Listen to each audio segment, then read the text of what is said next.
Bonjour les amis.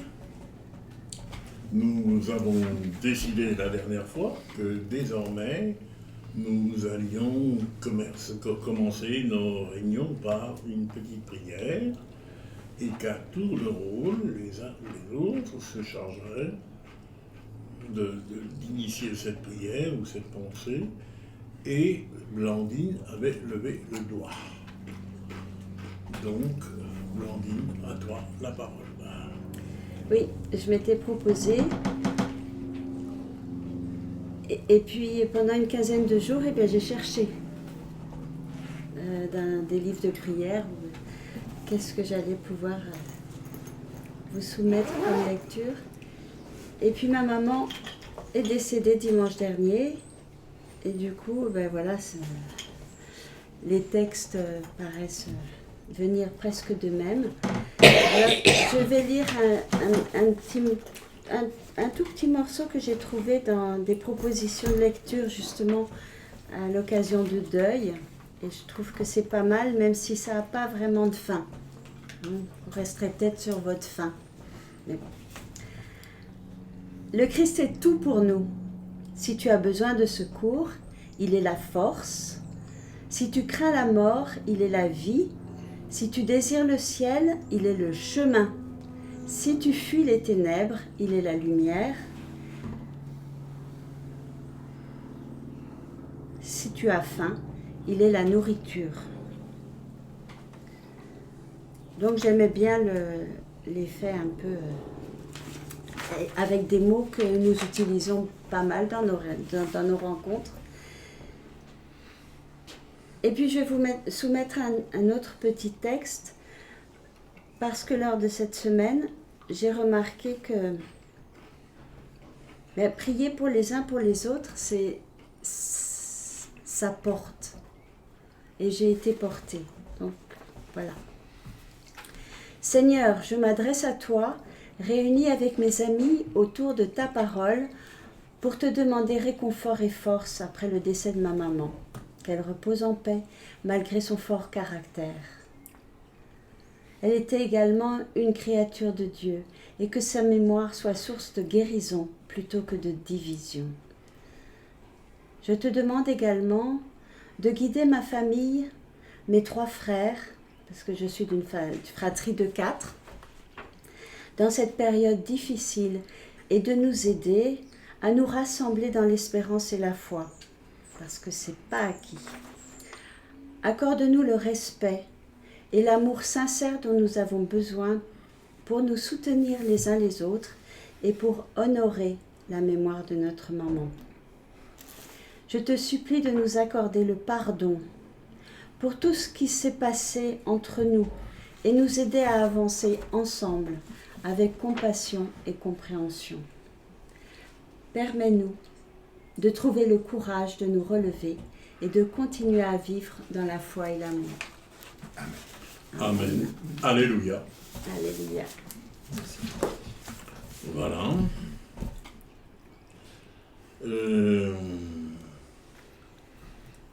Parce que petite boutade, c'est bien d'actualité, le thème de nos réunions. Ah. Marthe, Marie, le service, la prière, les rôles des hommes et des femmes. Merci. Ça fait d'autant plus plaisir qu'à un moment donné, tu avais des doutes sur l'actualité du sujet. Des difficultés avec le... Et de temps en temps, il y a des clins d'yeux. On écrit CLIN plus loin, D majuscule IEU. D'autres, ils voudraient mettre les yeux, mais bon, je trouve que c'est... Et voilà. Encore un. Encore un. D'accord. D'accord.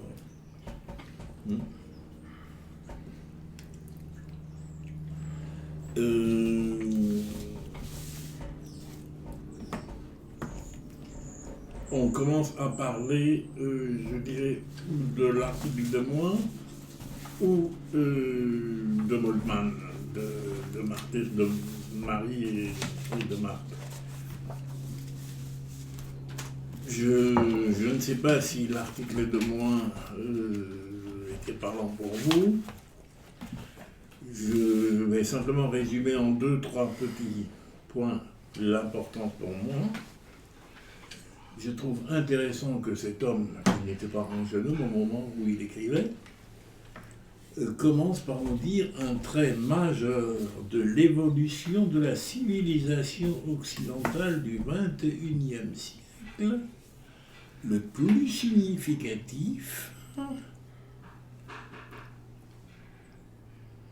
depuis plusieurs millénaires, donc fait significatif depuis plusieurs millénaires. Donc effectivement, ce que dis moi de ce côté-ci, c'est ce qu'affirment de façon scientifique ou pseudo-scientifique des gens comme Héritier, hein.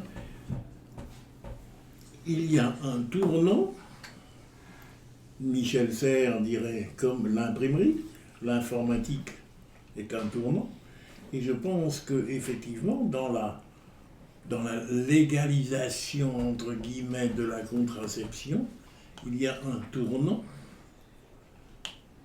On ne reviendra pas en arrière. Il faut espérer. Faut vraiment espérer, mais il y a un peu des tentatives. Oui. On en entend parler. Hein. Oui, mais bon, dans tel pays, il y aura encore des batailles à mener. Mais je pense qu'il y a une génération de femmes qu'on ne fera pas, sur ce plan-là, revenir en arrière. Il y a une prise de conscience qui est prise, il y a un tournant qui a été pris. Nous, ce qui nous intéresse, c'est l'interprétation ou la compréhension de ce fait-là. Et effectivement, lorsqu'on s'intéresse aux travaux qui sont faits, j'ajouterai aussi aux travaux qui ont été faits ailleurs qu'en France, parce que notre défaut national, c'est toujours le franco-français. Mais je dirais un livre comme celui dont on parlera tout à l'heure de Schussler Fiorenza est paru aux États-Unis dans les années 80. Et dans ce livre, elle rencontre des travaux qui sont en cours aux États-Unis depuis 20 ou 30 ans. Et je dirais ce que nous avons l'air un tout petit peu de vouloir découvrir, en fait, ça fait 40 ans que c'est sur le tapis. Moltmann aussi est traduit en France en 82, etc. Le pourquoi nous dit. Donc ce n'est pas si nouveau que cela. Et moi j'ai envie de dire, si je prends l'ensemble des femmes qui travaillent le sujet depuis 40 ans, et en ce sens, Pelletier me paraît longtemps,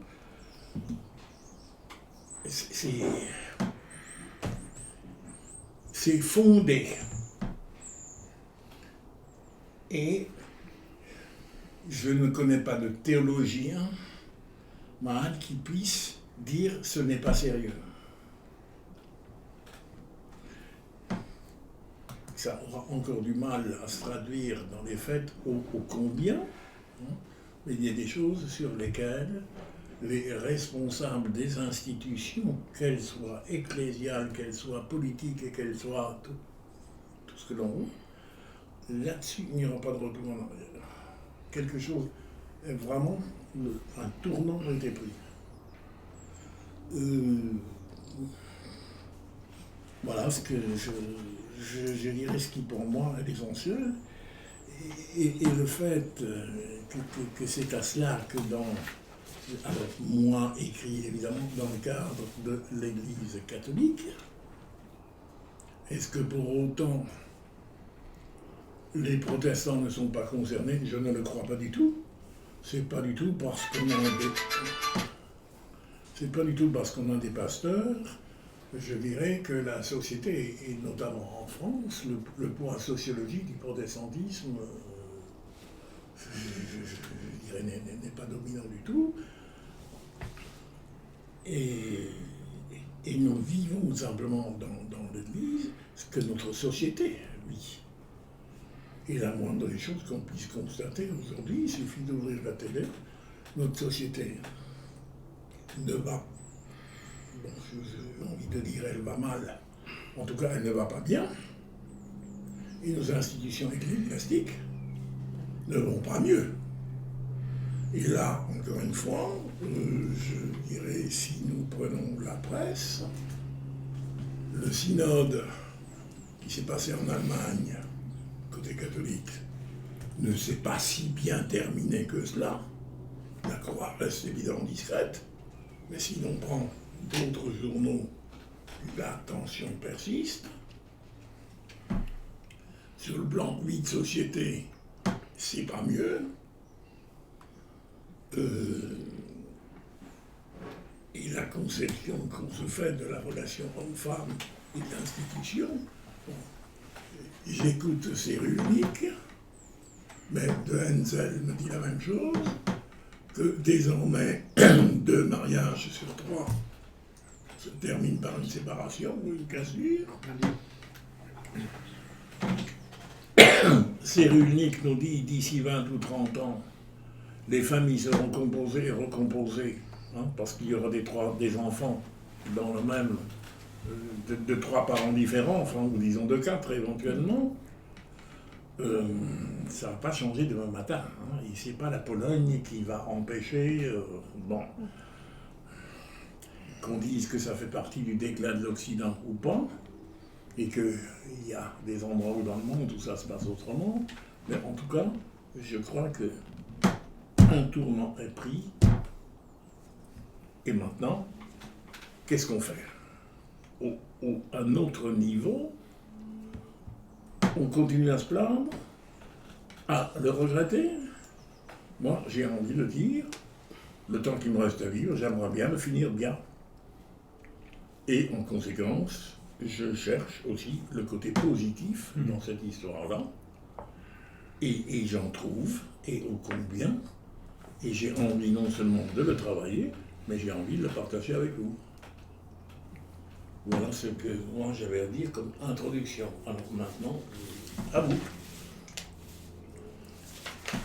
Je regardais un peu une des idées de Joseph Moins quand il nous dit que, en réalité, la problématique, c'est pas le pouvoir, en fait. Il y a eu une manière dans l'Église où je pense que la hiérarchie avec le pape croyait que l'influence des femmes permettrait d'inverser les choses pour que les femmes puissent en ce moment-là prendre position dans la hiérarchie qui est déjà fermée aujourd'hui. Mais en fait, si on ne raisonne pas en termes de pouvoir, mais en termes des services, peut-être que là, effectivement, aujourd'hui, que ce soit l'Église catholique ou même chez nous, les femmes jouent un rôle quand même important pour faire vivre les communautés. Ça, c'est... Donc c'est pas nouveau, mais... Qu'est-ce que ça s'appelle service ? Un service, par exemple, bon, on sait que le caté, non plus... Les petites tâches. Les petites tâches, oui. Non, c'est pas les petites... Ah, c'est important le caté quand même, faire Oui. passer... Oui, mais c'est pas les nobles tâches qu'on réserve. les nobles au tâches clergé. aussi. Moi, mon idée, c'est... Moi, c'est ce que j'ai cru comprendre. en Enfin, lisant. quand je lis l'analyse de Joseph, moi, je pense que lui, dans sa tête, il raisonne aussi en ces termes-là. Parce que si on part dans l'idée de pouvoir, automatiquement, il y a une confrontation. C'est pas justifié qu'on aille dans ce sens-là. Mais je pense que si on raisonne en termes d'organisation, le rôle des uns des autres, on peut penser les choses autrement. Oui, mais pourquoi on parlerait de pouvoir dès l'instant où la femme, elle veut être curée ou... C'est votre pouvoir. Voilà. Et regarde, à l'église anglicane, quand ils ont commencé Oui, à faire ordonner. les prêtres femmes, à ordonner. Ouais. Jean-Paul II, il n'y a pas si longtemps, il a dit niet. Lui, il n'était pas d'accord, mais bon, lui, c'est la vieille école déjà. Oui, mais bon, attends, on est quand même, on n'est pas au 10e C'est siècle. les années 80. On est au Ouais, 20e siècle. aujourd'hui, on a bien avancé quand même. je ne vais pas vous arrêter tout simplement pour ajuster. Hein. Jean-Paul II a dit niet définitivement, selon lui, en 94. C'est en 94 que Joseph Moins fait paraître son article dans la Revue des sciences religieuses, qui est fait, je dirais, pour les milieux universitaires, en disant, pour l'honneur de la théologie, je signale le malaise et la violence que ça crée. Ce qui lui vaut, je dirais, 10 ans après, qu'on lui demande la préface d'un livre qui s'appelle Le Déni, et duquel on pourra reparler, et où je viens de découvrir, et ça ne me fait vraiment pas plaisir, que l'Église et le féminin n'est en fait que la reprise de ce qui est paru déjà il y a 10 ans. L'Église et le féminin, elle aurait au moins pu avoir la gentillesse de les citer. Ce n'est pas le cas. Bon, on va me dire, elle ignorait, je veux l'admettre aussi, à l'heure de l'informatique. Bon, passons. Hein. Mais je dirais, François a repris, non alors, entre-temps, Ratzinger, enfin, Benoît a repris, et François, en 2014, a repris aussi.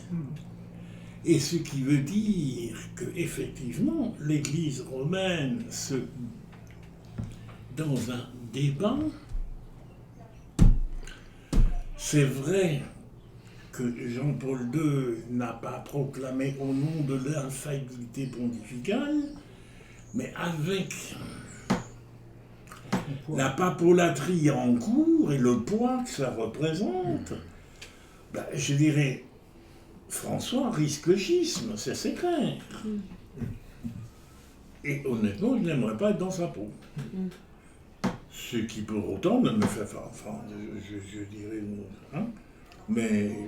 C'est le débat avec le synode protestant, avec le synode allemand. Hein. Ben, c'est le débat, les racines sont là. Les racines sont là. C'est le partage du pouvoir, en fait, donc, enfin du pouvoir, des ministères. Oui, mais pour reprendre les paroles, moi j'aime bien pour reprendre les paroles de Sylvain, je trouve que parler en termes de service, c'est parler en termes de ministère. Et le ministère n'est pas d'abord un pouvoir, c'est le pouvoir de servir le peuple. Voilà, le ministère. Ouais, et du coup, on a mis Monsieur le ministre. Mais non, Monsieur le ministre lave les pieds de ses citoyens et ne reçoit pas l'onction royale. Et voilà. Et oui,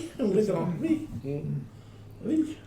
Et je trouve que c'est une question qui est en même temps... Enfin, Ou plus exactement, parce que tout à l'heure, on a commencé à parler de ça.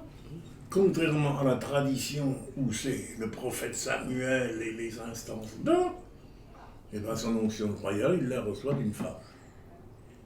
Et sur les pieds. Et sur les pieds. Bon. Non, mais je trouve que... Et qu'ensuite, il va laver, absolument. Et le lavement des pieds par Jésus et ses disciples est précédé, au moins dans l'évangile de Jean, par l'onction sur les pieds. Ce qui ouvre la passion. Le temps sacrificiel et de la rédemption. Il y a là quelques phrases qui donnent à réfléchir. Bon. Je trouve. Le fait que ça soit, en l'occurrence dans l'évangile des Jean, une femme qui fait cet exercice d'onction, tout ça, est-ce que l'Église, de son point de vue, c'était pas de penser, hein, dans la pensée des gens comme Jean-Paul II,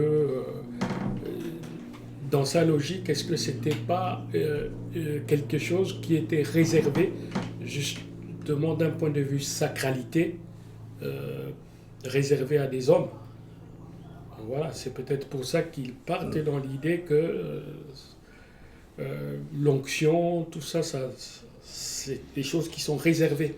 Donc on est toujours dans des domaines réservés, quoi. Trop important pour une femme.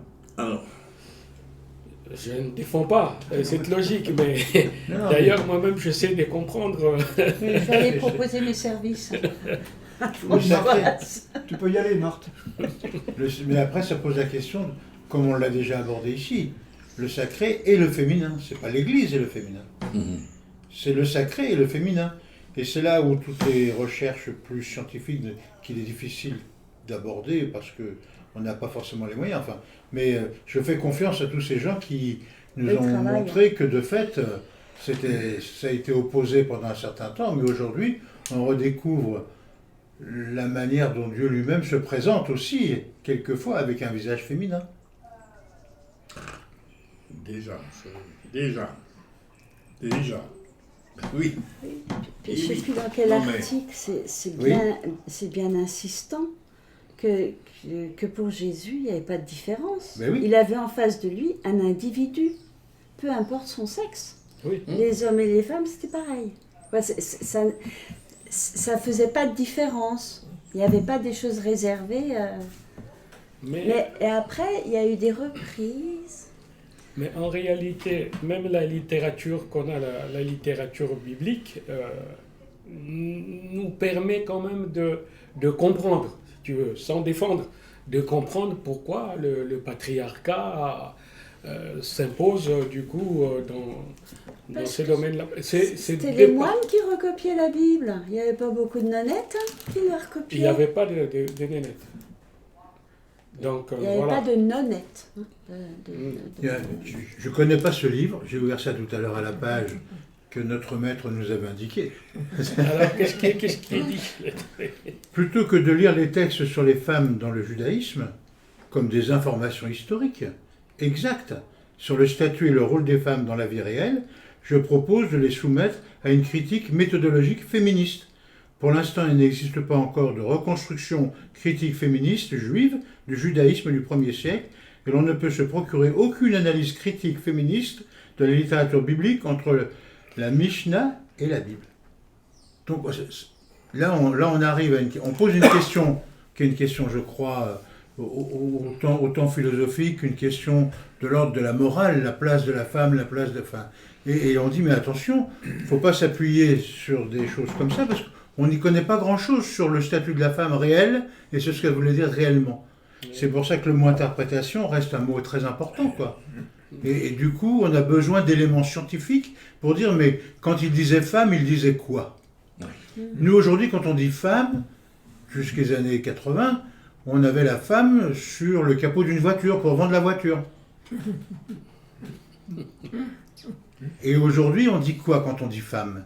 Aujourd'hui, on dit sexe. Et après, on parle de différenciation. Et on a tellement parlé de différenciation qu'on dit, mais non, on est tous égaux. Donc, on est tous semblables. Donc, on s'habille tous, hommes, femmes, de la même manière. Et arrivent les questions du genre, etc. Enfin, tu tires la ficelle, c'est le bordel. Et c'est... C'est sans fin. En tout cas, non?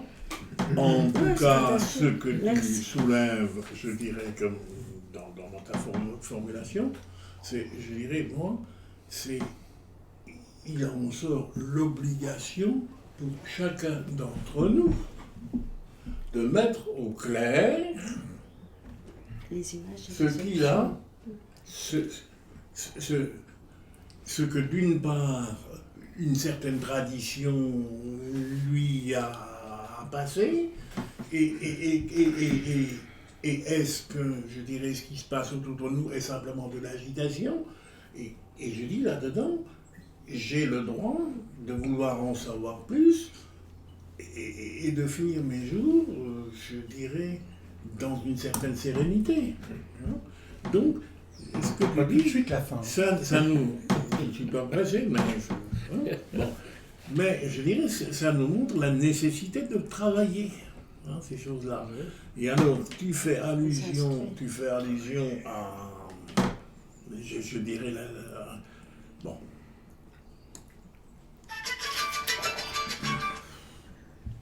C'est la Saint-Esprit qui se manifeste. Avion. Oui. Oui. Ce n'était pas prévu, je dirais que je vous parle de ça, en tout cas pas aujourd'hui, mais peu importe, puisque ces jours-ci où justement, sur l'invitation d'Élisabeth, enfin, d'ailleurs les deux s'appellent Élisabeth, c'est assez rigolo, Moltmann, mais aussi Schüssler Fiorenza, je me suis dit c'est quand même extraordinaire. Ah oui, alors, j'ai aussi relu la lettre où Jean-Paul II bloque la question. Et ça a fait tilt dans ma tête en me disant, on est quand même drôlement marqués les uns les autres, en tout cas moi, par le fameux tableau de la Seine de notre cher Léonard de Vinci. Et dans toutes nos têtes, il y a un Jésus au centre de la table, même si les tables n'existaient pas à l'époque, mais dans nos têtes, c'est le tableau, et les 12 autour. Or, si on se met à creuser les textes, et j'ai envie de dire, il faut qu'on se penche là-dessus, qui nous dit qu'il n'était que 12? En tout cas, je vous proposerai tout à l'heure, et je pense, quand il est question de la Sainte Seine, ou disons de l'institution de la Seine, enfin disons de la Seine tout court, lorsque Jean désigne Judas, il rappelle bien l'un des 12. Et quand il parle des autres, il parle des disciples. Tiens donc, oui, si c'est le tableau de Léonard de Vinci qui existe à mon insu dans ma tête, je relis la scène comme les 12. Or, si on se met à travailler Jean, d'abord, il n'y avait pas que les 12, puisqu'il y a le disciple que Jésus aimait et qui ne faisait pas partie des 12, ou parce qu'on se l'annexe. Hein. Et le jour de Pâques, c'est là-dessus que tu as accepté de prêcher, hein, et où tu me demandes de fournir les munitions, si je peux dire ainsi. Eh bien, dans Jean aussi, il apparaît aux disciples, et pas aux 12. Et c'est aux disciples qui dit recevez le Saint-Esprit. C'est aux disciples qui dit vous allez dans le monde. Hein. Donc, le rôle que vont prendre les 12 après dans d'autres textes, ou les rôles que les 12 historiquement ont pris avant que les évangiles n'existent, ben, les évangiles fonctionnent là un tout petit peu comme rectificatifs, sauf que, évidemment, historiquement, c'est pas comme ça que nous l'avons entendu. Hein. Mais je crois, là aussi, ça m'a fait réfléchir cette semaine, mais après, je dis c'est quand même intéressant. Par exemple, moi, ce qui me frappe, c'est dans le fonctionnement des cultes évangéliques. Et j'en ai discuté avec mon ami Thierry Hirschi, et entre autres à travers, je dirais, le jour de Pentecôte, passer à la porte ouverte à Mulhouse. En l'espace de 3 heures, je n'ai pas entendu un seul texte évangélique. Ah, mais alors, les trucs moralisants de Paul, ou attribués à Paul, mais sur quoi sont en train de réfléchir les Mennonites pour le carême? La première à Pierre, hein, le respect des autorités, enfin, etc. Alors que nos évangiles vont paraître 20 ans après. Nous, on a tendance, parce que quand nous prenons le livre en main, nous avons dans le Nouveau Testament les 4 évangiles, et nous avons ensuite les autres livres. Et nous prenons un tout petit peu là aussi, hein, les autres livres, comme le commentaire des 4 évangiles. Or, en fait, il nous faut inverser. C'est le reste du Nouveau Testament qui doit être relu à la lumière des évangiles. Hein? Et quelquefois, si on prend les déclarations de lui ou des disciples de Paul sur le rôle des femmes, etc., je dirais, nos évangiles, historiquement, viennent quand même drôlement rectifier le tir. Hein. Et de ce point de vue-là, je trouve, alors, je ne dis pas que j'y adhère 100%, mais une certaine tradition ecclésiale a toujours proclamé l'ex orandi, enfin c'est la prière ou la forme de prière qui est la règle. Et je dirais, dans nos liturgies, en tout cas si on les suit, dans les calendriers, la première lecture n'est pas l'Évangile. La première lecture est d'Ancien Testament, comme on dit. La deuxième est du Nouveau. Et la troisième, c'est l'Évangile. Et cet ordre liturgique est en fait... un ordre chronologique. Oui. C'est l'Évangile qui nous donne la grille de lecture du reste. Et ce n'est pas le reste qui commande notre compréhension de l'Évangile. Et là, je trouve ça quelque chose à nous mettre à travailler entre nous. Je voudrais revenir sur deux choses, moi, sur les questions qu'on posait tout à fait au début, où on risque d'avoir une recherche. J'ai deux mots qui me sont venus. À propos de féminin et à propos de femme. Hein, on risque d'avoir une recherche qui, dans notre culture classique qui nous a été transmise par nos pères, qui sera essentiellement une lecture grecque, avec la distinction qui se fait entre existentialisme et essentialisme. C'est-à-dire qu'on a la recherche du spécifiquement pur chez la femme, et du spécifiquement pur chez l'homme. Qu'est-ce qui est de la femme, qu'est-ce qui est de l'homme? L'essentialisme étant, je veux découvrir ce qu'il y a de pur chez l'autre, c'est ce que tu expliquais à propos du gland, du chêne, du machin, etc. Bon. Et je trouve que aujourd'hui, ces outils-là, pour moi, deviennent une impasse, parce que ce qui est important, c'est de découvrir la femme dans son existence. Et non pas dans son essence profonde. Je ne sais pas ce que c'est profondément, mais dans son existence, elle traduit ce qu'elle est profondément. Donc regardons-nous vivre dans nos différences, et alors nous verrons ce qu'on peut dire l'un de l'autre. Mais n'allons pas chercher philosophiquement le chimiquement pur. Voilà, je pense que cet outil-là n'est plus adapté à notre recherche, vu ce que nous vivons. Donc, ayons aussi, au plan théologique, au plan de notre recherche, la même chose en disant, mais finalement, les croyants d'aujourd'hui, ils vivent comment, ils croient en quoi? Et peut-être qu'à partir de là, on va découvrir les choses essentielles aussi pour que se construise notre acte de foi pour le monde dans lequel nous vivons. Regardons ce que nous disons, nous autour de la table, quand nous parlons de Jésus-Christ, du service du Christ, du service des ministères comme service, etc. Plutôt que de vouloir définir dans son essence. Et je crois que nos institutions sont restées largement essentialistes. Tu vois, c'est voilà. J'ai un petit truc de vocabulaire et je termine après. C'est ce que tu as fait allusion là, l'ex orandi. Voilà. Il y a quand même, je crois, ce qui a permis de traverser les siècles de débats théologiques, c'est qu'on s'est toujours référé à la foi du peuple. Le peuple croit quoi? Et quand le peuple croit quoi, on lui dit, ben voilà, de fait, il y a quand même encore beaucoup de liens avec la parole de Dieu, avec l'Évangile. Le peuple, instinctivement, dans son instinct profond d'adhérence, d'adhésion à Jésus-Christ, ben voilà ce qu'il dit. Et aujourd'hui, par exemple, je vais prendre des exemples simples. La pilule, scandale.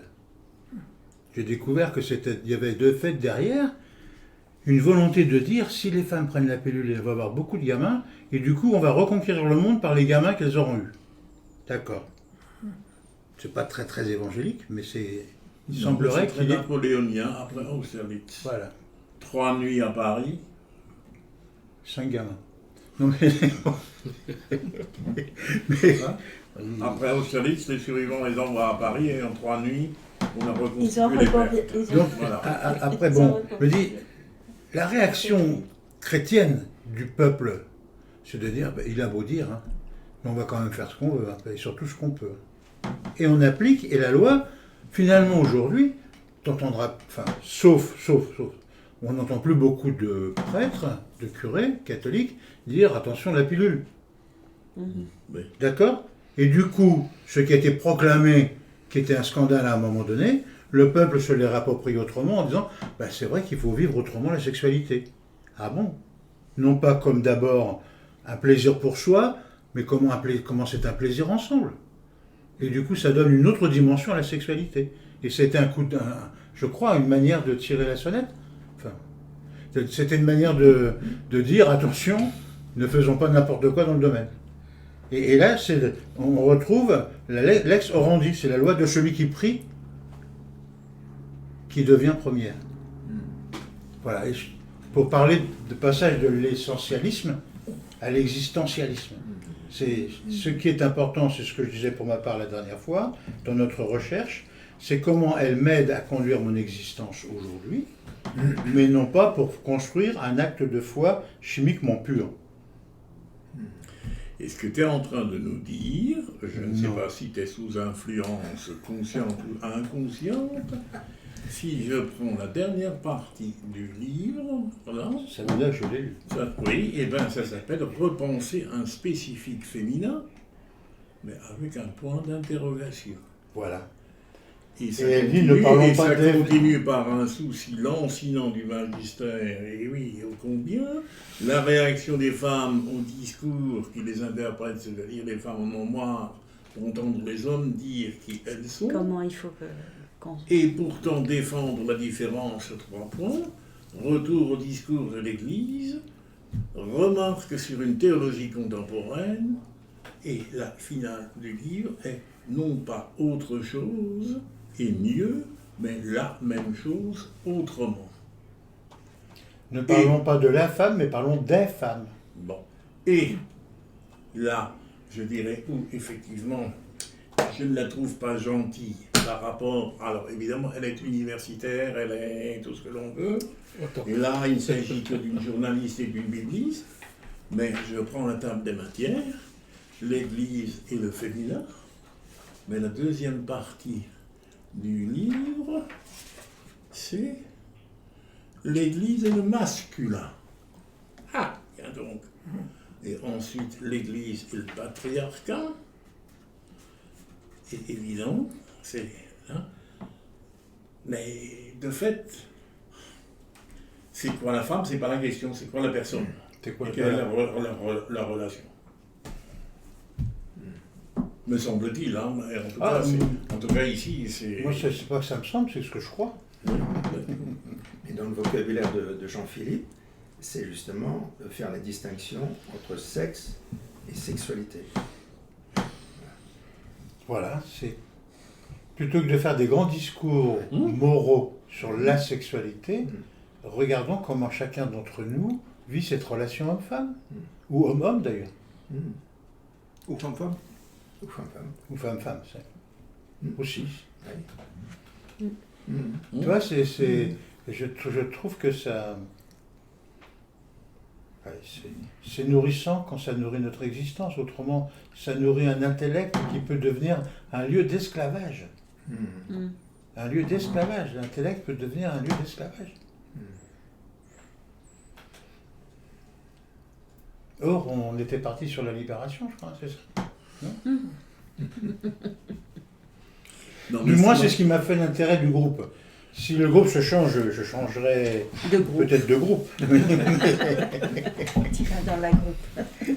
Mais, Non, on, mais on- ce qui- on reste bien dans l'idée qu'on a gagné des droits, les uns les autres, au fur et à mesure, oui. depuis le Moyen-Âge jusqu'à aujourd'hui. Donc il est impensable de faire machine arrière. Et c'est peut-être pour ça qu'il faut 40 ans avant qu'une question posée par des gens qui se disent tiens, et qu'il faut 40 ans pour que dans le Que ça peuple, descende ou la jusqu'en bas. peuple de Dieu, pour que chacun puisse s'approprier la question. Parce qu'il y en a pour qui c'est pas une question. Oui, mais une marche arrière, on peut faire une marche arrière. Tu vois, Jean-Paul II, Oui, je sais Est-ce pas que si- c'est une marche arrière ou c'est Ouais. un blocage? C'est un blocage. Moi, j'ai envie de Il a mis dire, les freins. Le blocage a eu lieu. Ou est-ce que c'est une dialectique? Et il était dans l'impasse aussi, peut-être de par sa formation, tout ça. Est-ce qu'il a vécu sa culture polonaise, hein, Mais la question, il a eu beau la poser avec tout le pouvoir qui était le sien à ce moment-là, sans qu'il soit annoncé comme une infaillibilité. Hein. Là-dessus, on ne fait plus ça. Mais ça veut quand même dire que Jean-Paul II est mort, je ne sais pas quand, il y a en 2000 et quelque chose, je ne sais pas. Mais il y a une vingtaine d'années qu'il est mort, ou 30 ans, je ne sais pas. Oui. Je ne suis pas ça de près. Mais 20 ans, oui. Oui, plus de 20 ans. Il n'empêche qu'il a beau mettre l'étouffoir, Oui, les Allemands la reprennent. Bah oui. L'ex-Orandi. Bah oui. Si c'est une vraie question, ça ne peut pas ne pas réapparaître. Et je dirais les Allemands reprennent, et c'est là où peut-être il faut positiver ce qu'on ne peut pas, mais simplement le scandale qui éclate, hein, le scandale de la pédocriminalité, appelons-la par un nom. C'est une chance pour nos institutions. Quelque part, oui, c'est une chance, parce que là, le couvercle a sauté. Et vous ne pouvez pas simplement... On ne peut pas le remettre, celui-là. Ah non, ça tu ne peux pas le remettre. Non, Voilà. celui-là, on ne peut pas le remettre. Il s'agit pour l'Église, actuellement pour l'Église catholique, après, me semble-t-il, c'est ce qui me touche le plus, il s'agit de reconquérir une crédibilité. Et donc on va la refonder à partir de quoi cette crédibilité ? À partir de l'expérience de croyants qui disent ça vaut encore le coup de croire, même si on est fait comme les autres, le péché nous traverse, etc. Mais à partir de quoi tu dis croire c'est encore une chance, quoi. Voilà. Et non pas une lourdeur. Une des conclusions de moi, c'est la reconnaissance de l'évolution ou de l'émancipation de la femme est une condition de possibilité de l'évangélisation du monde. C'est-à-dire, si on veut avoir un discours crédible, voilà, ben, il faut faire le ménage. Il faut l'ouvrir, oui. À tous et toutes. Et le ménage passe par des outils scientifiques qui ne sont pas à ma portée, mais il y a des gens plus savants que moi. Dont on a tous les outils aujourd'hui. Dont on a tous les outils aujourd'hui. Oui, oui. Oui, on a les outils, on a leurs recherches, oui. Et quand on en parle, ce sont des gens crédibles. Donc je peux m'appuyer sur leurs découvertes pour continuer à bâtir mon acte de foi. Avec d'ailleurs, c'est pas, ça me fait un peu rigoler, mais est-ce que c'est là dedans? Pas trop rigoler, après ça doit tomber sur le nez. Jean-Paul II, il est mort en avril 2005. 2005. 5. Ah oui, C'est ça, 2005. Donc il y a presque Il y a 20 ans. presque Quoi. 20 ans. Est-ce que c'est là dedans? Ah ben oui, voilà. Donc ça, c'est la croix de vendredi. Ah non. À l'honneur de la croix, de moins en moins, il est question de Saint Jean-Paul. Dans la croix, le Saint disparaît. Par contre, la croix reste quand même la croix. Et nous avons ici, il faut tenir compte de l'écart entre le désir et la réalité, pourquoi pas. Et c'est fait par un monsieur qui s'appelle Philippe Bourdin, qui est, tenez-vous bien, président de l'Institut Jean-Paul II pour les sciences de mariage et de famille. Il faut un institut, voilà, l'Institut Jean-Paul II, c'est que quelque part, ça veut dire au minimum qu'il y a un problème. Pour creuser la question. Parce que si c'était clair, on n'aurait pas besoin de... C'est que vraiment... Et cet article, dans le courant de l'article, dit que les positions de Jean-Paul II, c'était les positions de Jean-Paul II, mais qu'aujourd'hui les questions restent ouvertes. Ah. Grosso modo. Alors vraiment, là, il le dit clairement. C'est donc... Ou comme dans l'administration, quand il y a un problème, on crée une commission. Bah oui. Tandis qu'un ghetto sociologiquement marqué se congratule et asphyxie, une autre église lève partout dans l'ombre, c'est celle qu'on essaye de voir, un peuple humble et modeste, fait de tous ceux qui, parfois très loin de la maison officielle, cherchent la divinité pour l'atteindre, si possible, comme à tâtons, et elle a trouvé, c'est une référence aux actes des apôtres. Si toutes les pierres viennent à tomber en gravats sous le burin, la pierre, avec un grand P, on peut ne pas... Elle tiendra toujours debout. Le nom catholique parviendra-t-il à se laver de l'infamie qui s'attache à lui en ces jours impitoyables? Qu'importe, il est toujours temps de devenir chrétien. De l'évangile, nous n'aurons jamais à rougir. Il est force de salut pour tout homme qui croit. Romains 1,16. Paru dans les études. Études de référence. Hein?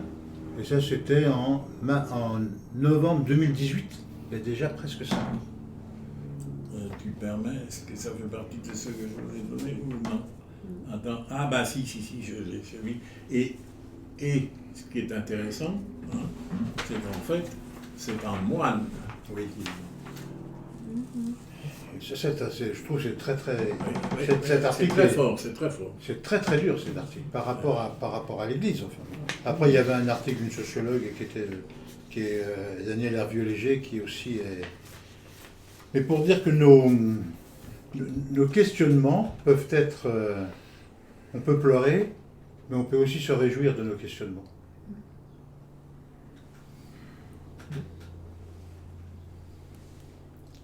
Et avoir la foi, c'est pas avoir choisi le cocooning.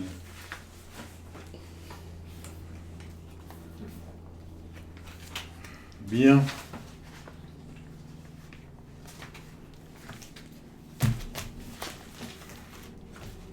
Qu'avez-vous Juste peut-être pour réintroduire homme-femme, Oui. Genèse, au début de Genèse, Oui. la création.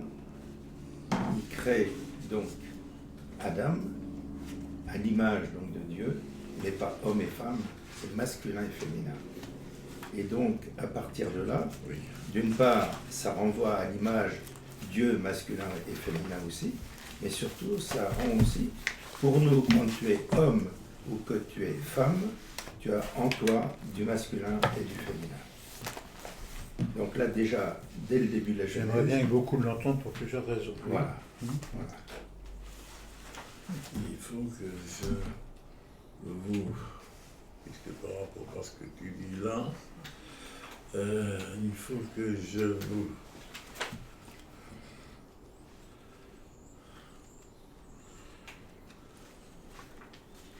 Moi, je veux bien des éclaircissements sur dans ce...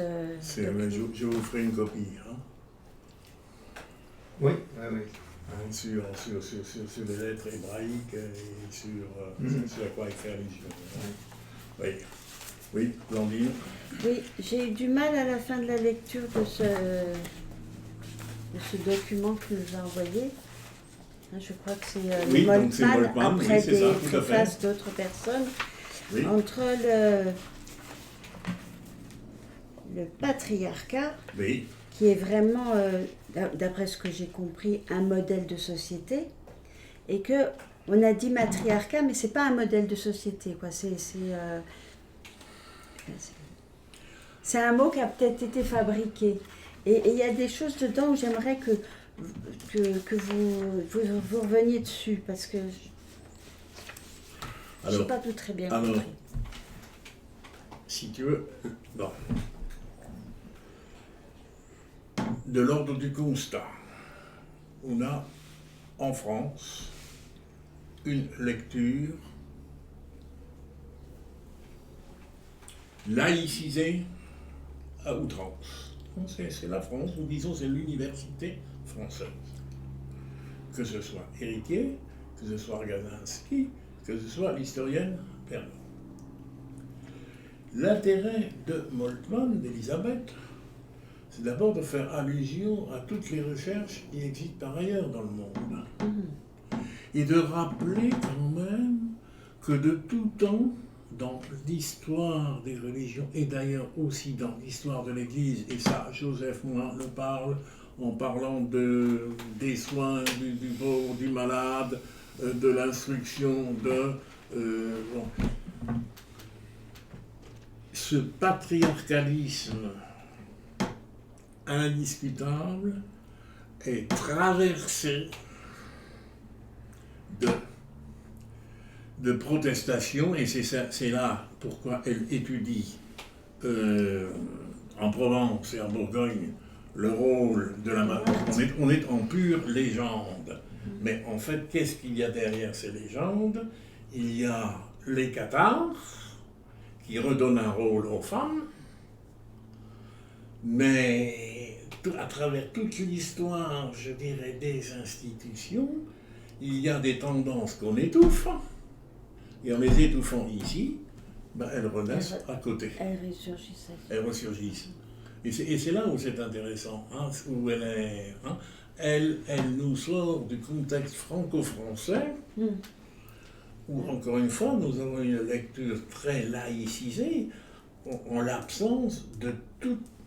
Bon, je ne sais plus qui disait de Lévi-Strauss que c'était l'homme le plus athée qu'il ait rencontré. C'est-à-dire pour qui aucune allusion à la transcendance. Et c'est tout à fait intéressant chez François Héritier, c'est très scientifique, mais c'est typiquement français de prétention scientifique, en éliminant tout ce que les Cyréniques et compagnie nous font redécouvrir, ou les maris de Hensel. Hein?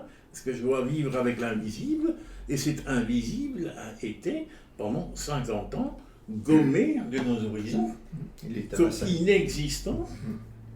Alors il a survécu dans la cartomancie, dans les calendriers astro et dans... Hein? Mais en fait, il y a quelque chose qui s'appelle constitutif de l'humain. Exactement. Et qui aujourd'hui renaît là aussi, c'est positif. Hein?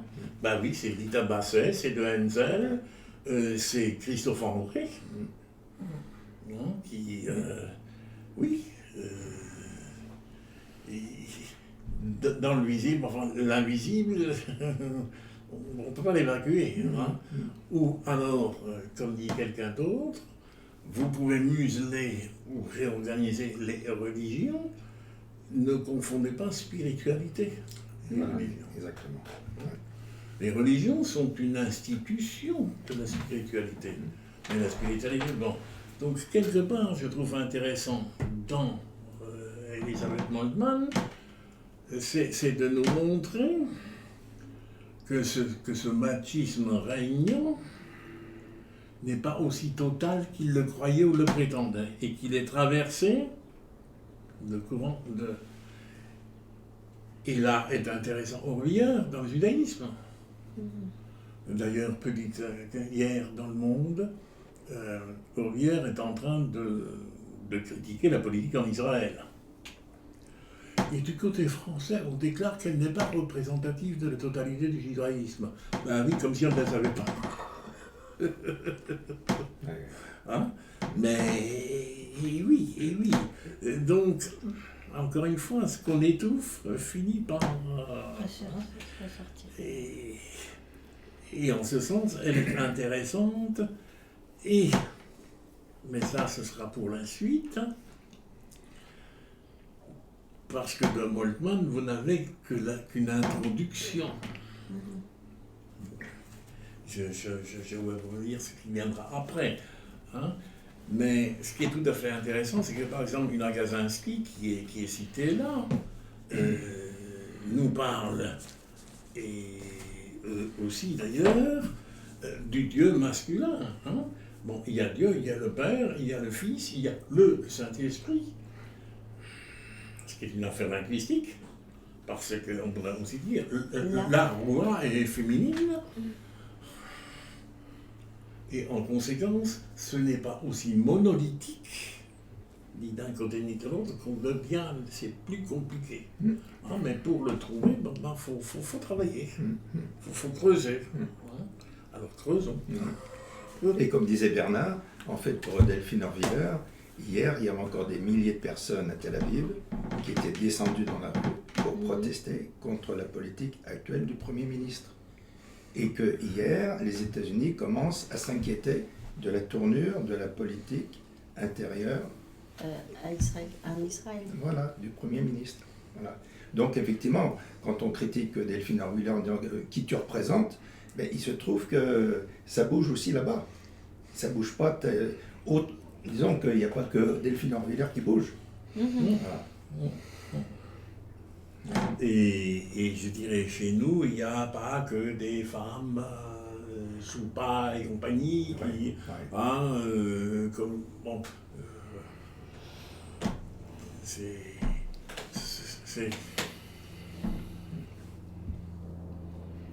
Bon. Est-ce que je peux... Je vais rebondir sur ce que tu disais par rapport au changement de société qu'avait analysé Maurice Serre, avec notamment l'introduction de l'informatique, la numérisation, etc. Et Bernard, tu nous as aussi rappelé dans nos rencontres passées qu'il y avait un deuxième tournant énorme qui s'est produit chez nous en Occident. C'est le tournant fin 19e et 20e siècle, la découverte de l'inconscient. Et effectivement, on a donc les psychanalystes, aussi bien adultes qu'enfants, mais on a aussi les séries télévisées. Dr Dayan en thérapie, qui fait aussi bien les adultes que les enfants. Donc là, il y a un deuxième tournant aussi qui semble fondamental, c'est l'arrivée de l'inconscient dans nos réflexions au niveau philosophie, théologie, et puis simplement du quotidien. Et je dirais donc l'apport, sans qu'on aille aux extrêmes, de la psychanalyse, je pense à François Dolto, je pense à Marie Valmarie, et puis aussi à Rita Basset, l'apport de la psychologie nécessaire pour relire les textes bibliques. Parce que, bon, j'ai fait allusion tout à l'heure, mais je ne suis pas en train de régler. Parce que quelque part, là-dedans, il y a le répertoire des discours de Jean-Paul II, justement, et il y en a une aussi d'un jeudi saint, n'est-ce pas, où il prêche à Saint-Pierre de Rome, et où son discours est, puisque le jeudi saint, on célèbre l'institution du sacerdoce. On ne trouve pas le mot dans le Nouveau Testament, mais une tradition, c'est OK. Et Jean-Paul II explique que Jésus en croix, entre midi et 3 heures de l'après-midi où il va expirer, il lui défile dans sa tête toutes les images des prêtres du monde entier jusqu'à la fin des temps. C'est du délire. La science-fiction. C'est du délire, mais il y croyait. Bon. Simplement,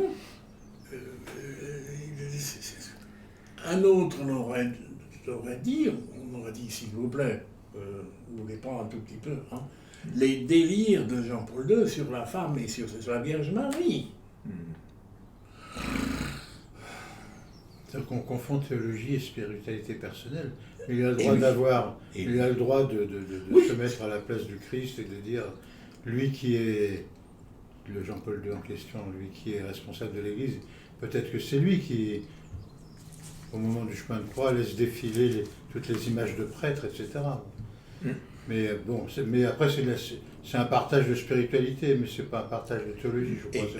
C'est pas fait pour ça. Absolument, voilà.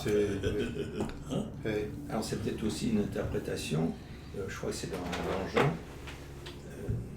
avant Abraham, non. Avant Abraham, je suis. Oui. Voilà.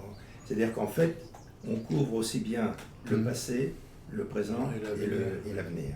Voilà. Ce qui est une erreur, je crois, c'est d'avoir fait du jeudi saint la fête du sacerdoce. Voilà. Avant qu'Abraham fût, je suis. Voilà. Alors que c'est d'abord la fête de l'institution de l'Eucharistie, de la Sainte Seine. Mais l'erreur, elle est... Encore une fois, je ne pense pas que nous-mêmes, dans notre manière de dire notre foi, nous ne fassions pas d'erreur et que nous sommes sur le chimiquement pur. Je préfère quand même que des gens puissent avoir une parole qui traduise quelque chose du fondamental de leur existence, plutôt que de ne pas avoir de parole du tout, en attendant d'avoir une chimiquement pure. Parce que ça ne peut pas exister, ça. Nos paroles sont automatiquement biaisées quelque part.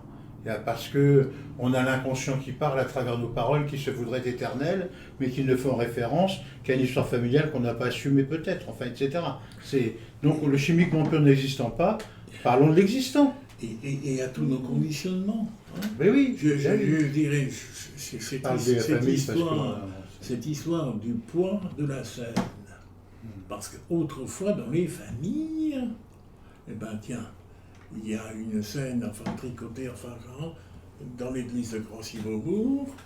Bon, bien sûr, vous n'allez pas demander mon avis, mais je sais d'où elle vient. Elle vient d'ailleurs d'une amie, où c'est la grand-mère qui avait, mais elle, ne sachant pas ce qu'elle voulait en faire à la maison, l'a offert à l'église. Et bien entendu, l'église, ça couvre le mur. Hein. Mais cette image des 12 autour, elle est creusée dans toutes nos mémoires inconscientes. Hein. Parce que Léonard de Vinci, c'est pas rien.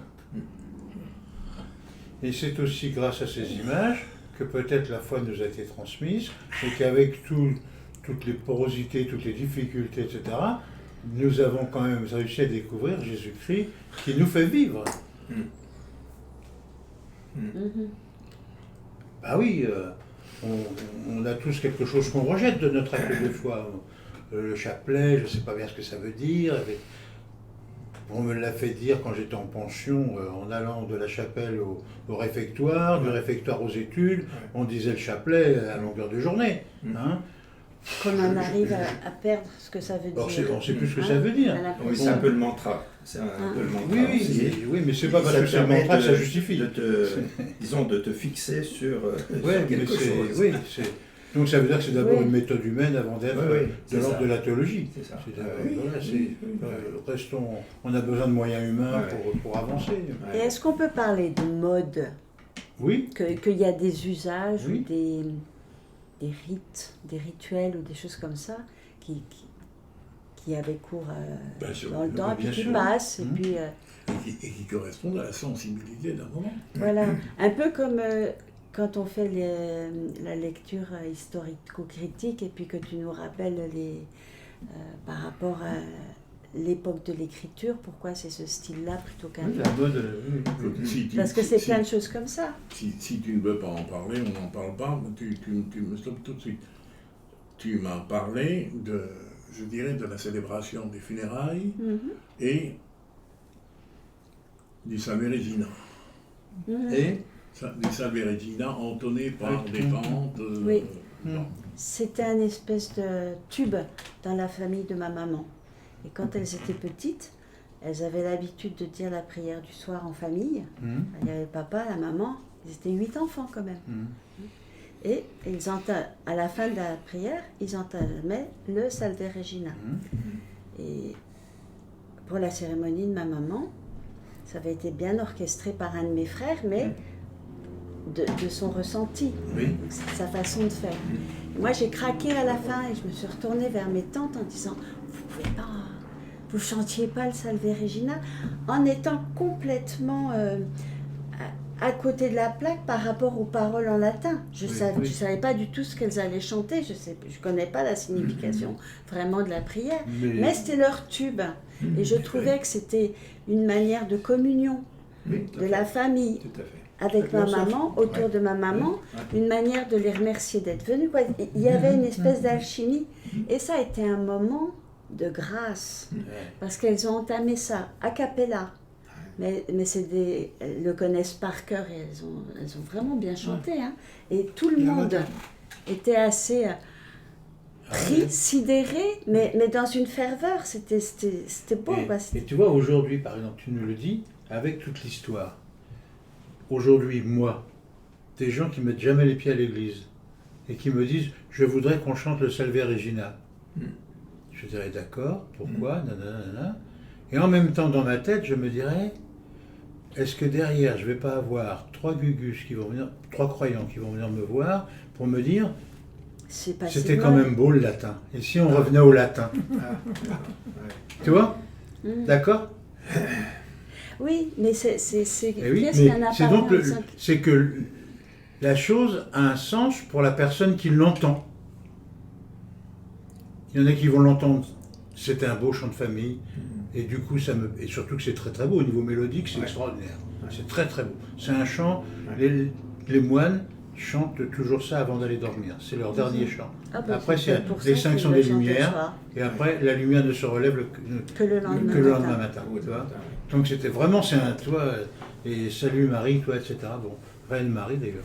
Donc c'est vraiment, c'est formidable quoi. oui. Mais comme quoi, tout ce que l'on dit tient à une mode, à des habits, enfin tout.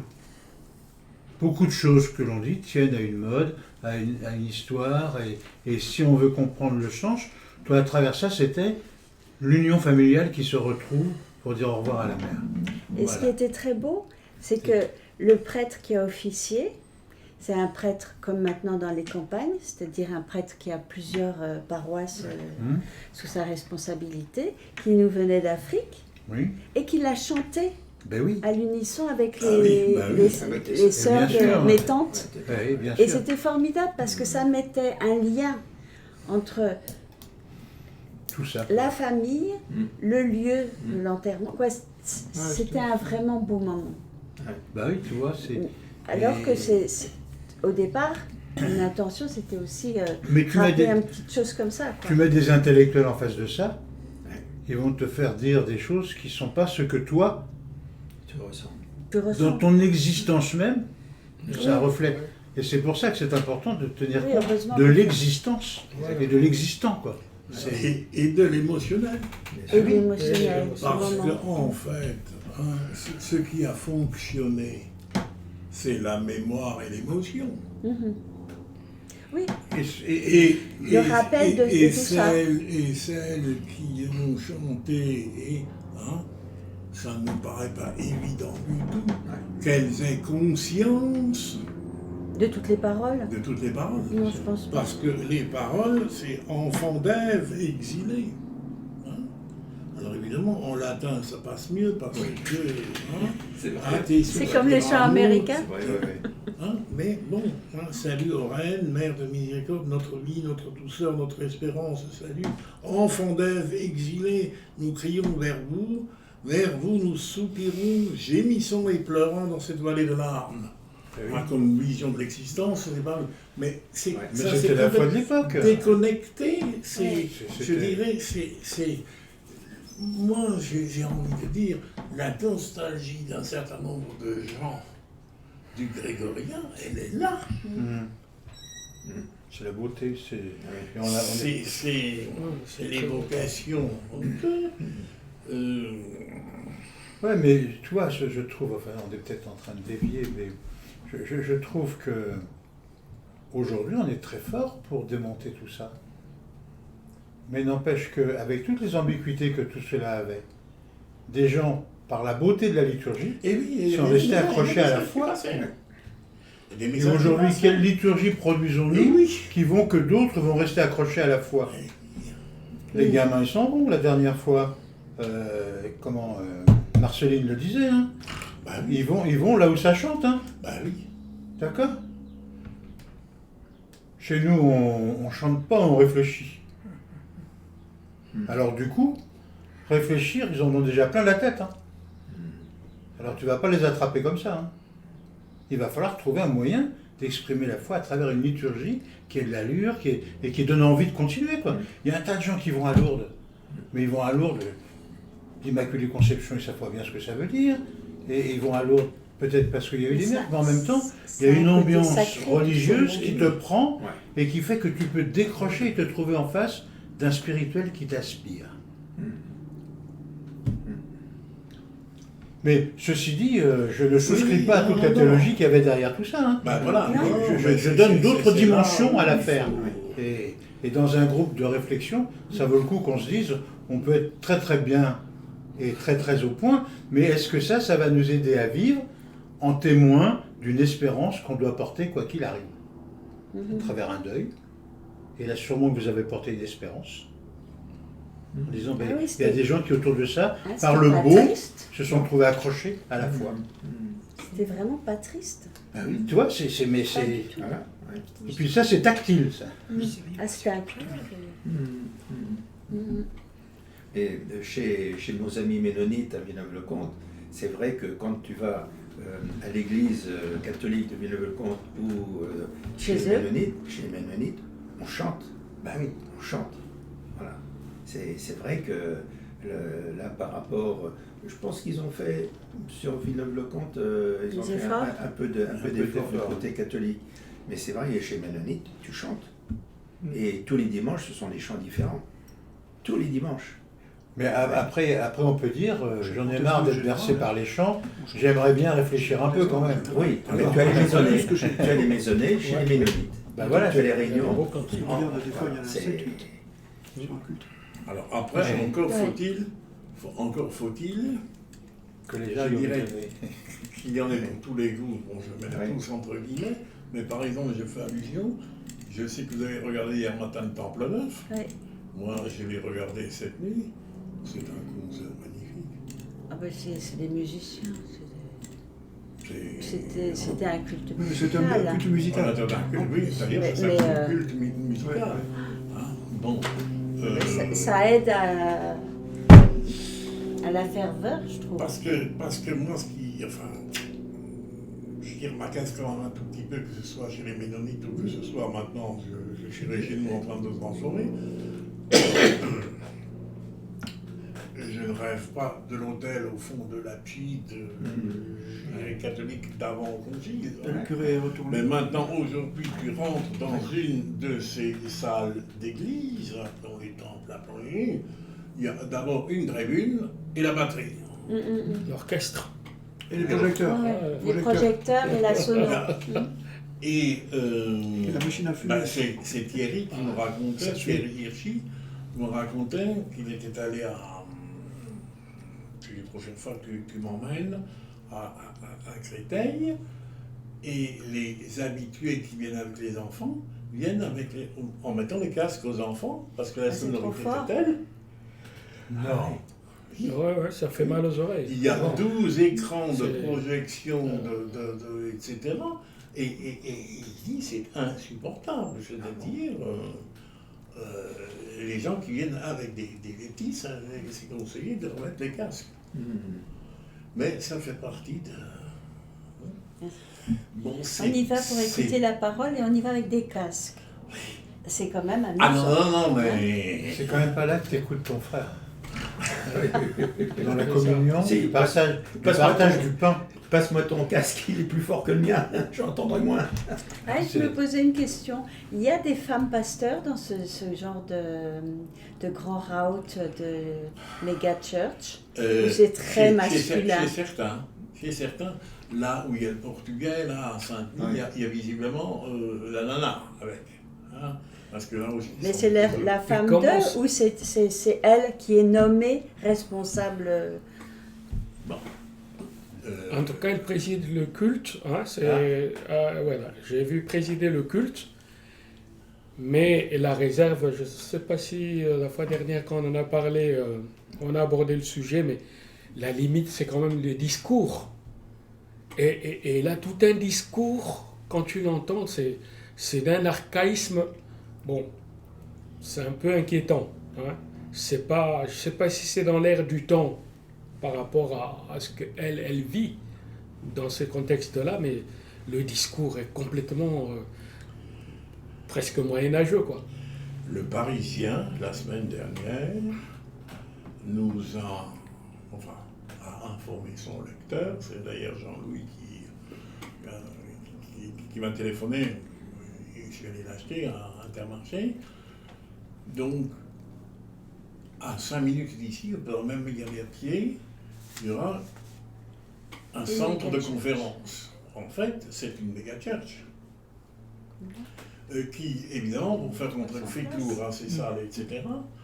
Mais le journaliste du Parisien est allé visiblement, la veille, assister au culte à Aulnay, à la Courneuve, quelque chose, et a donné de larges extraits de la prédication. Hein, sur, je dirais, les dangers que courent nos enfants avec ce qu'on leur apprend à l'école, etc. Relis, si tu l'as gardé, je te garantis que si c'est un imam qui le fait dans une mosquée, il a un truc d'expulsion dans les 48 heures. Ouais. Ça vaut la peine d'être relu à tête reposée. Paradoxal. Ouais. 4000 places. 4000 places à compter, là. Place, hein. Ouais. 3700. Oui. Ouais. Un parking à 5 étages. Oui, non, ils sont pratiques en plus. Ah, c'est ça. Hein, c'est organisé. Hein. Oui, ça. oui. Oui. Elle ne parle Ça pas change. d'égalité homme-femme, hein, ni des masculins féminins, comme on est en train de réfléchir ici. Mais bon, c'est surprenant. En même temps, je dis, est-ce que, en tenant ce genre de discours, moi j'ai vu des enfants, je pense que c'est des enfants de l'école biblique, à qui on commence à apprendre, alors qu'à l'école, on essaie de décomplexer pour voilà, sortir un peu de tout ce qui est... La morale. La morale. Non, non, pas la morale, tout ce qui est... comment dire, ça m'échappe le terme. Mais enfin bref, ce qui est dangereux pour moi là-dedans, c'est en fait ça, quoi. On essaie encore d'inculquer des choses qu'on pensait... voilà, parties, quoi. Je peux venir à ton secours. Mm. J'ai participé à un enterrement il y a 1 an, à côté de Toulon, fait célébrer par un prêtre vénézuélien, je crois, ou mexicain, je sais plus, mais enfin il venait de par là. C'était des amis de la famille de Bernard. Je me suis farci pendant 20 minutes, j'étais en civil. Parce que la famille aurait pu faire appel à moi, mais là j'ai été blessé, c'est que je n'ai pas été reconnu dans ce que j'étais, elle n'a pas fait appel à moi. Blessé parce que pas reconnu dans ma manière d'être et dans mon acte de foi. Pour ça. Le curé a parlé pendant 20 minutes du purgatoire. Et les gens étaient là, et ils ont fait appel à lui, et pas à moi. Et un certain nombre me connaissaient. Mais c'est tellement plus rassurant de penser à une foi avec des balances, les bons, les mauvais, les machins, etc. Tu vois, mais tu les enracines. Tu vois, en plus, il y a un moment affectif, tu vois. C'est le moment où tu enterres ta maman, tu enterres ton papa, tu vois. Tu dis, mais c'est pas possible. Tu vois. Bernard est resté jusqu'au bout, mais j'ai vu quand même plusieurs fois que ses jambes bougeaient pour sortir. À moi, il m'est arrivé d'aller... Non, mais vous parlez, parce que je vais en parler aisément, parce que vous en parlez vous aussi de votre côté, mais... Quoique j'aime pas la distinction, vous, moi. Bon, ça, c'est autre chose. Mais on est dans la même galère. Mais je trouve qu'il y a des... Pour pouvoir dire, je vais prier avec une communauté. Je vais dans cette communauté.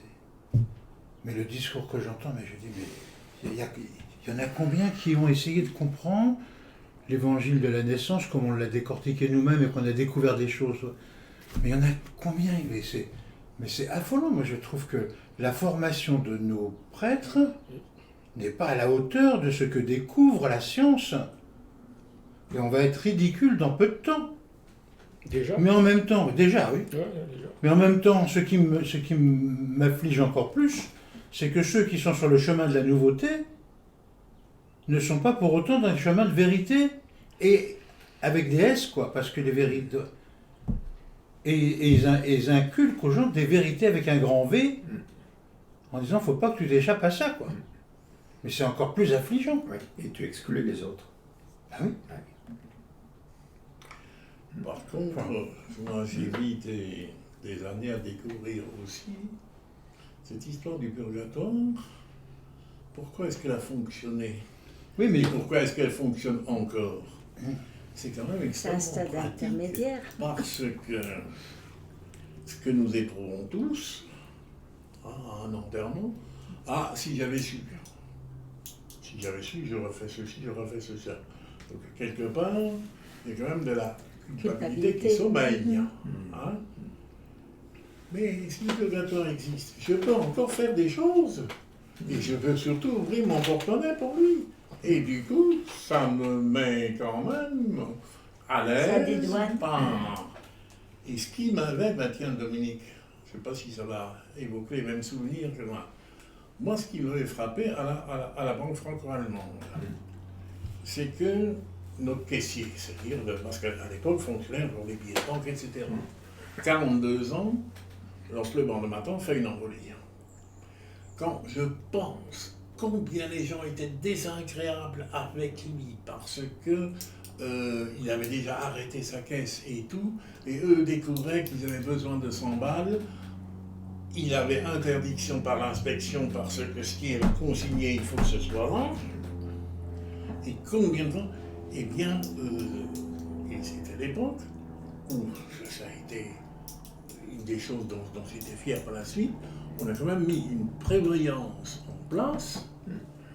Ça n'a pas ressuscité le bonhomme, mais sa femme, les gamins, se sont retrouvés avec 2 ans et demi de salaire. Bon, ça ne ressuscite pas, mais ça permet de se retourner. C'est la plus grosse quête qu'on ait fait à la BFA. Ah oui. Steinblen, c'était le président de l'époque, avait essayé l'une ou l'autre fois parce que on engloutissait des milliers de francs et ensuite d'euros dans les boufferies de fêtes de fin d'année. Et un jour, il a eu l'idée, bon ou pas, en disant on pourrait quand même prélever là-dessus une partie et l'adresser à tel. Hein. Ça a été le truc intégral. Hein.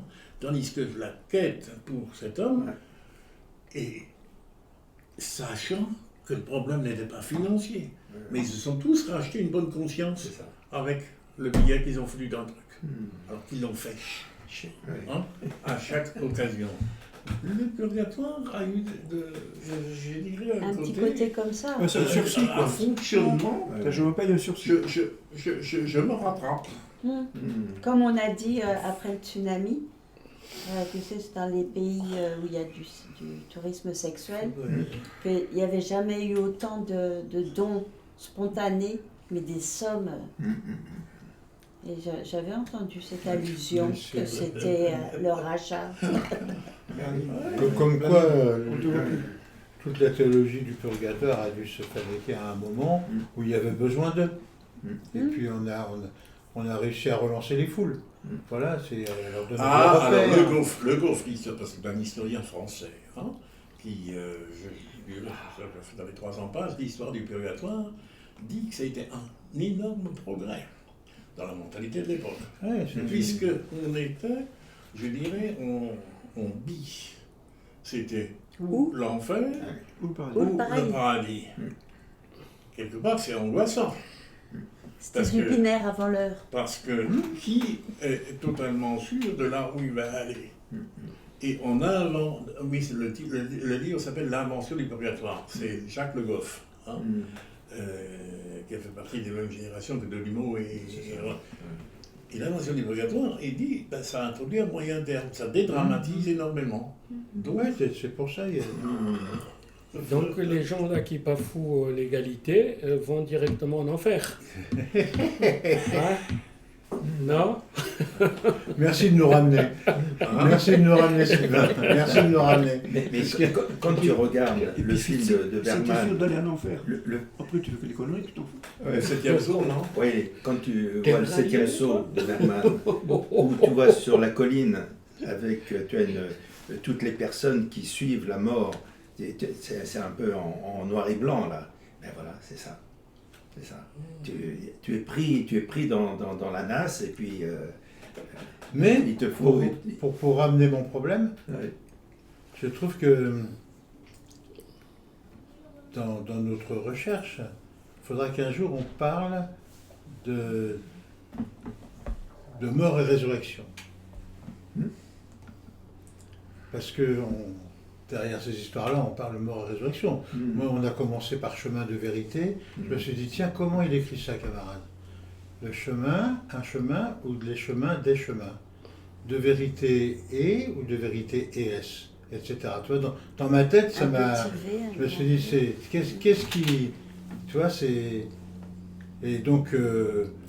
Mais, cher ami, c'est au programme, dans la mesure où, n'oublions pas, on passe par là pour parce que les femmes vont au paradis, disséquer les questions de rapport au corps. Tu peux répéter?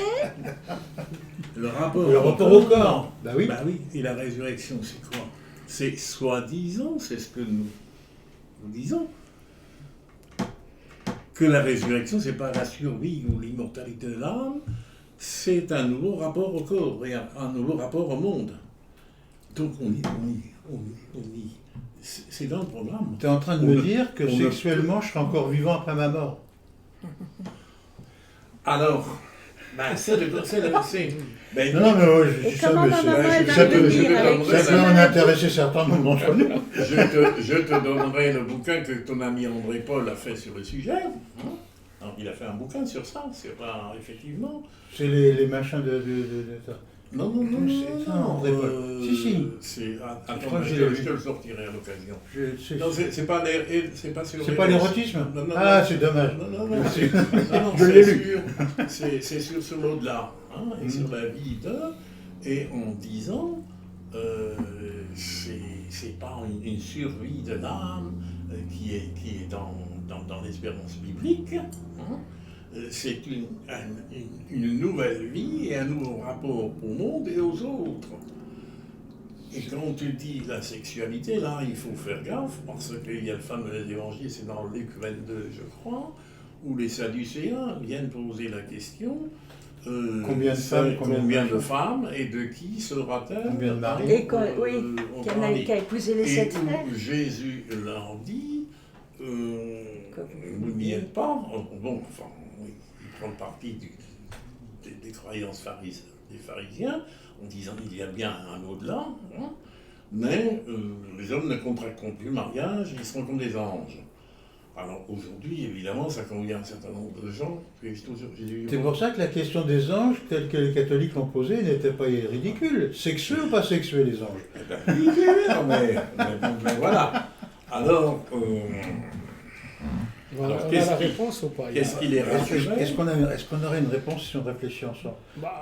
S'il y a une réponse, je reviens. Tu veux pas un autre sujet? On peut poser d'autres sujets pour que tu reviennes. En tout cas, le problème du corps... C'est la totalité de ce que je suis continuera à vivre avec le meilleur d'elle-même. Et est-ce que ce que je suis peut se passer? Une enveloppe. Dans la communication, peut se passer de corps, aussi bien pour moi que pour celui qui est en face. Mais il va bien falloir qu'on y arrive. On est à combien, Jérémy? 1h27. Eh ben c'est bon. Ouais, c'est bien. Juste pour revenir à la faute. Oui, excuse-moi. Non, c'était un truc à nous montrer là. Non, oui. Oui. C'est la photo de la scène. Oui. Et souvenez-vous, quand on a commencé nos réunions autour de Bernard à Torcy, souvent Bernard nous parlait du photographe de l'époque, est-ce qu'il aurait pu ceci ou cela. Et là, je vois la photo de la scène, tac, et puis la photo d'après, c'est quoi? Tu vois toujours les mêmes personnes le long de la table, et puis tu as les femmes qui viennent avec les plats. Voilà. Donc, est-ce qu'on réduit les femmes? Mais non, regarde.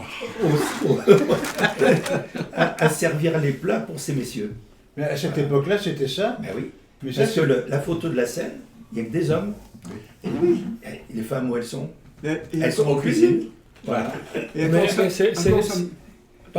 C'est là le vrai problème, parce qu'au moment de l'arrestation, que tous les bonhommes prennent la fuite, les femmes continuent à accompagner tout le mouvement. Elles sont devant la croix, les femmes. Alors que les bonhommes, je ne sais pas où ils sont. Même les évangiles n'ont pas réussi à sauver leur présence. Ils ne sont pas là. Voilà. Donc voilà, on attend la deuxième photo. On attend la deuxième photo. Ouais, samedi, donc à l'enterrement, son frère s'est occupé avec le curé de tout, enfin bref. Et quand même, il téléphone à Blandine en disant, tu pourras faire un service au petit pot qui... Ah la vache. Alors j'ai dit, si tu fais le service, on aura un code, je t'appellerai Marthe. Yes, bien sûr. Mais Marthe, c'est la plus dynamique, hein. C'est ça. Hein. C'est celle qui fait. Elle fait. Elle fait, l'autre elle non, écoute. c'est ce que Moltmann nous dit, hein. Que c'est la plus dynamique. Elle fait. Elle ne nous dit pas que cela. Non. Oui, Non, entre autres. Elle dit d'autres choses encore. Oui. Là, je vous rapporte ce que j'ai vécu vendredi. Donc, vendredi après-midi avait lieu dans notre petite église à Villeneuve-Saint-Denis l'enterrement de la maman d'un ami du village. Et donc, c'était une personne déjà entre deux âges. Et donc, mais qui avait une nombreuse descendance et donc qui était connue autour de Villeneuve-Saint-Denis. Et dans notre petite église, j'ai compté, on était plus de 100 dans notre petite église. Et c'était une diacre, donc de Villeneuve-le-Comte, qui a fait, c'est une bénédiction, c'était pas une messe. Parce que justement, ça permettait avec la bénédiction de faire entrer à la fois dans la famille ceux qui croient, ceux qui croient moins ou qui n'y croient pas. Chez nous aussi, Donc c'était une femme, une diacre de Villeneuve-le-Comte, Bernadette. La personne qui a fait les lectures, c'était une femme, et il y avait la personne qui faisait maître de chœur, maître de chant, c'était une femme. Donc la cérémonie, c'était 3 femmes. Voilà. Donc, c'est une nouvelle trinité. Blandine, tu comprends. Elle va quoi. Mais à l'enterrement, c'était des femmes aussi, sauf le curé qui était. Oui, mais à mon avis, à mon humble avis, c'est parce que c'est mon frère qui a tout orchestré. Et mon frère, il s'est arrêté de pratiquer quand il a divorcé. Et donc, il a un petit peu de retard. Parce que dans le choix des textes, dans le choix des chants, dans le choix de tout, on sent bien qu'il ne participe pas à des groupes de réflexion. Ah oui. Oui, mais il y avait des femmes aussi.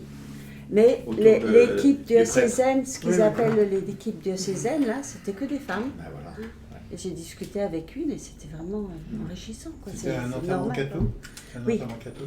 Et il n'y a pas eu la messe. Non. Bénédiction. Mais c'était long quand même. Il n'y a pas eu la messe parce que le veuf, quand il avait un petit peu trop froid à la tête, il remettait sa casquette, tu vois. Et pour la famille de ma maman qui a chanté le chant en latin, à mon avis, c'est une image qui va leur rester longtemps. La casquette ? Oui. Ouais. La casquette vissée sur le crâne. Il était au premier rang. Oui, il était le plus immédiatement proche du cercueil, mais aucune connaissance des usages et aucun sentiment de gêne. Il n'a pas eu l'idée de retirer sa casquette spontanément. Nous, un peu coincés, on ne lui a pas dit. Mais ça fait bizarre. Parce que ma maman était connue justement pour être un peu dynamique. Non, dynamique dans l'église de Cézanne. Oui, justement, elle lui portait le il y avait un vrai rapport de... Parce que maman, elle a été catholique toute sa vie, avec des grandes périodes de doute quand elle était divorcée, en disant, mais est-ce que j'ai droit quand même à des communions? Elle s'est posé vraiment des questions, elle a avancé. Et donc c'était... Mais j'ai eu la réflexion de cousins et de cousines qui m'ont dit, c'est pas une messe. Donc tu vois, c'est pour ça qu'entre nos usages, ce qui se fait... Tu crois que c'est le curé qui a dit ça peut pas être une messe parce qu'il était divorcé? Non, pas du tout.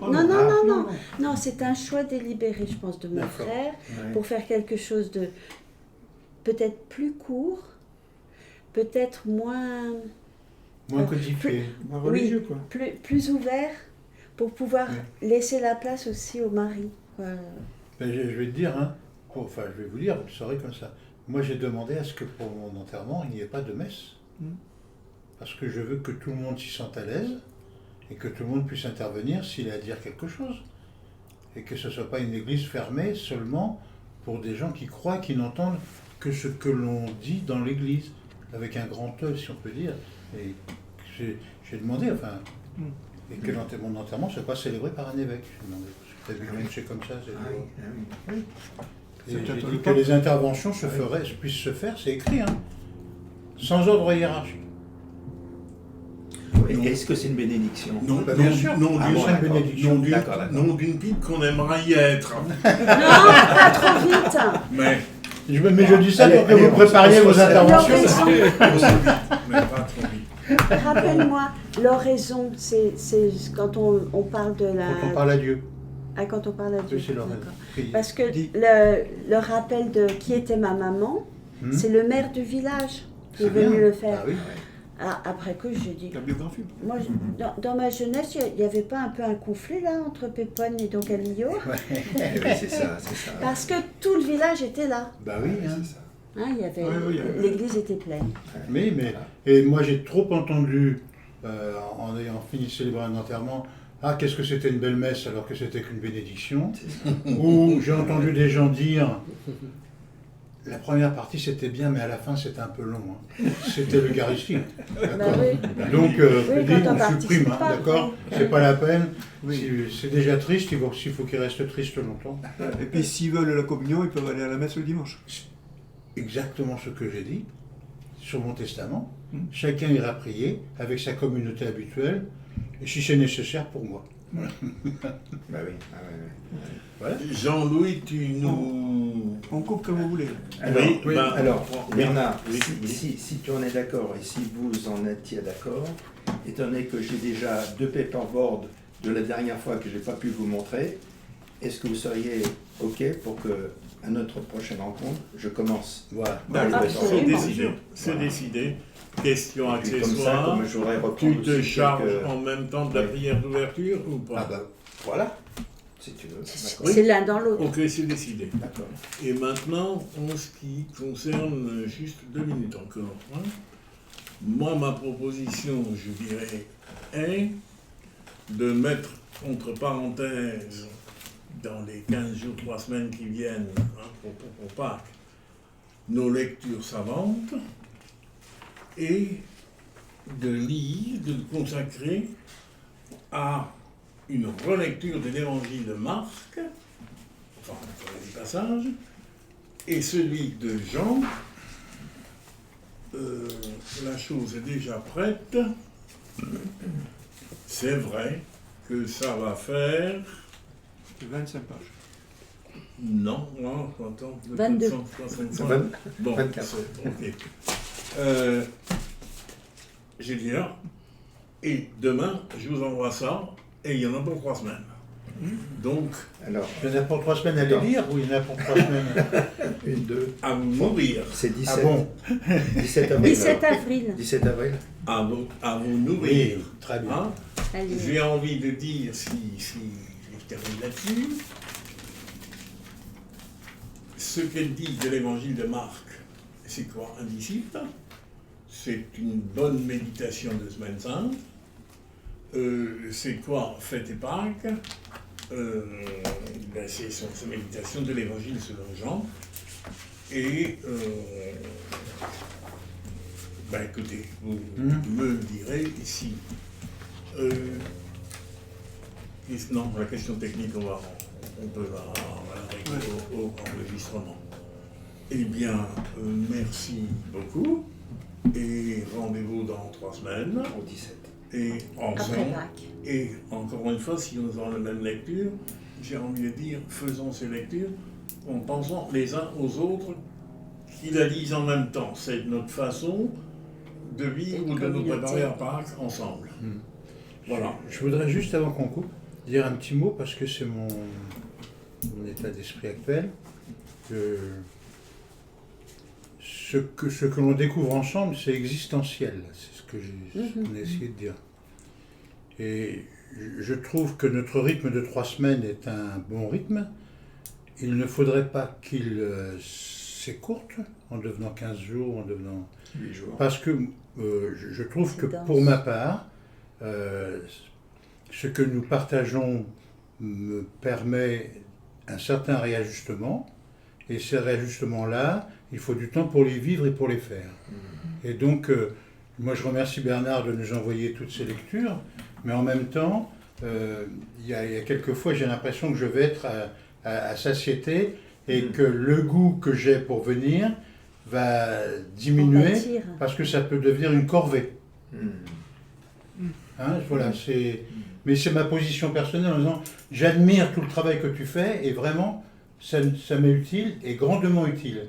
Mais c'est parce que ça m'est utile que je ne voudrais pas que ça m'étouffe. Voilà. Pour parler que ça reste un vrai plaisir. Comment ? Il faut que ça reste un plaisir. Voilà. Parce que certaines fois, quand alors maintenant, je comprends que vu nos âges, on veut être rapide pour dire il faut aller jusqu'au bout, dépêchons-nous. Mais je te promets, je prendrai encore un peu de temps sur l'éternité. Bon. Et nous patienterons. Là, vous n'êtes pas obligé de patienter. Bien sûr, on va patienter pour... Mais il ne faut pas que mon rythme devienne le rythme de tous. Non, mais tu as tout prévu. Moi, j'aimerais bien. C'est comme dans le bouquin d'Orviller, qui a emmené la vieille dame en disant qui avait tout prévu pour ça. Bon, sur ces bonnes paroles. Merci. À bientôt les amis. À bientôt. Voilà. À bientôt. Je le dis parce que je sais que... Non, vas-y, c'est fini.